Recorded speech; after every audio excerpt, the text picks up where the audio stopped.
आज 22 जुलाई 2025 दिन मंगलवार त्रयोदशी तिथि है और आज के दिन मंगल प्रदोष व्रत है। हर महीने की त्रयोदशी तिथि को प्रदोष तिथि का व्रत किया जाता है। प्रदोष तिथि भोलेनाथ को समर्पित है। वहीं जब ये तिथि मंगलवार के दिन पड़ती है तो इसे भौम प्रदोष व्रत कहते हैं।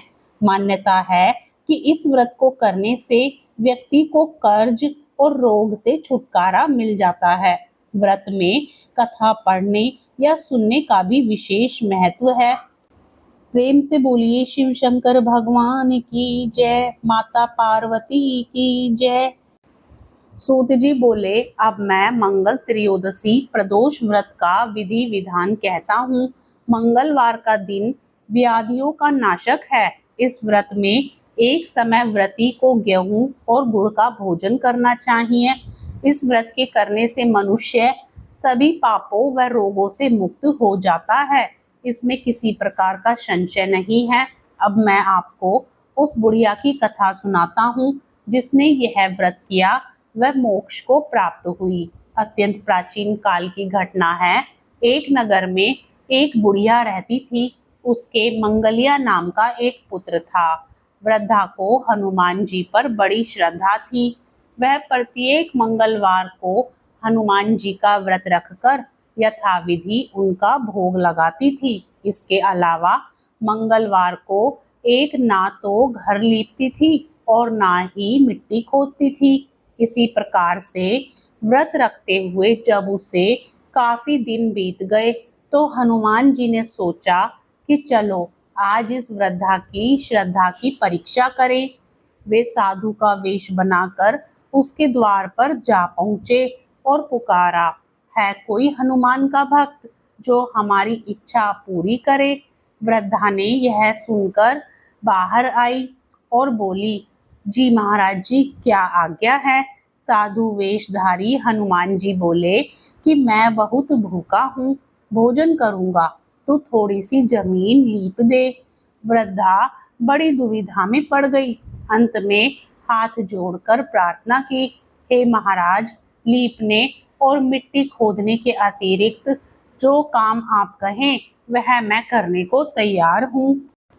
साधु ने 3 बार परीक्षा करने के बाद कहा, तू अपने बेटे को बुला, मैं उसे औंधा लिटाकर उसकी पीठ पर आग जलाकर भोजन बनाऊंगा। वृद्धा ने सुना तो पैरों तले की धरती खिसक गई, मगर वह वचन हार चुकी थी। उसने मंगलिया को पुकारकर साधु महाराज के हवाले कर दिया, मगर साधु ऐसे ही मानने वाले ना थे। उन्होंने वृद्धा के हाथों से ही मंगलिया को औंधा लिटाकर उसकी पीठ पर आग जलवाई। आग जलाकर दुखी मन से वृद्धा अपने घर के अंदर जा घुसी। साधु जब भोजन को बुलाकर कहा कि वह मंगलिया को पुकारे ताकि वह भी आकर भोग लगा ले।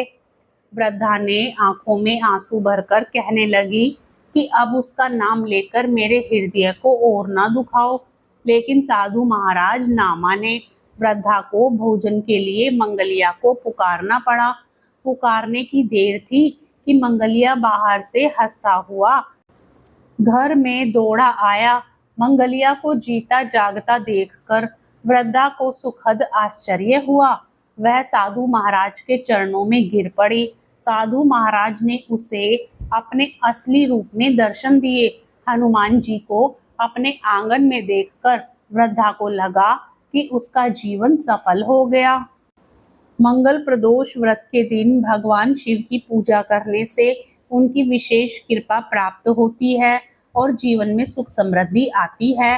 मंगल प्रदोष के दिन हनुमान जी की पूजा करने का भी विशेष महत्व है। धार्मिक मान्यताओं के अनुसार इस दिन सुबह जल्दी उठकर स्नान करें और व्रत का संकल्प लें। भगवान शिव और माता पार्वती की पूजा करें। शिवलिंग पर बेलपत्र, गंगा जल, अक्षत, फूल आदि अर्पित करें। प्रदोष व्रत की कथा सुने। शाम के समय प्रदोष काल में भगवान शिव की पूजा करें। हनुमान जी की भी पूजा करें। मसूर, गेहूं, तांबे के बर्तन और गुड़ आदि का दान करें। यह व्रत हर तरह के कर्ज से छुटकारा दिलाता है। इस दिन हनुमान जी तथा मंगल ग्रह या मंगल देवता का पूजन भी करना चाहिए। कर्ज से मुक्ति के लिए इस दिन शाम के समय किया गया हनुमान चालीसा का पाठ लाभदायी सिद्ध होता है।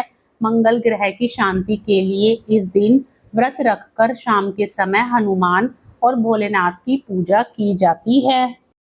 कृष्ण पक्ष की त्रयोदशी तिथि 22 जुलाई को यानी आज सुबह 7:05 से शुरू होकर 23 जुलाई यानी कल सुबह 4:39 पर समाप्त होगी। उदया तिथि के अनुसार प्रदोष व्रत 22 जुलाई यानी आज ही रखा जाएगा।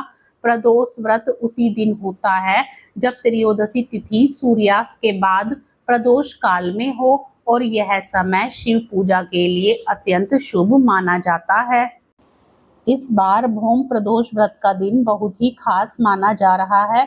दरअसल 22 जुलाई यानी आज सुबह 5:37 से लेकर सुबह 7:05 तक द्विपुष्कर योग रहेगा। माना जाता है कि इस योग के दौरान शिव पूजन करना या कोई भी शुभ कार्य करना 2 गुना फल देता है। साथ ही आज के दिन मंगला गौरी व्रत भी है जो हर मंगलवार को सावन महीने में विवाहित स्त्रियां करती हैं।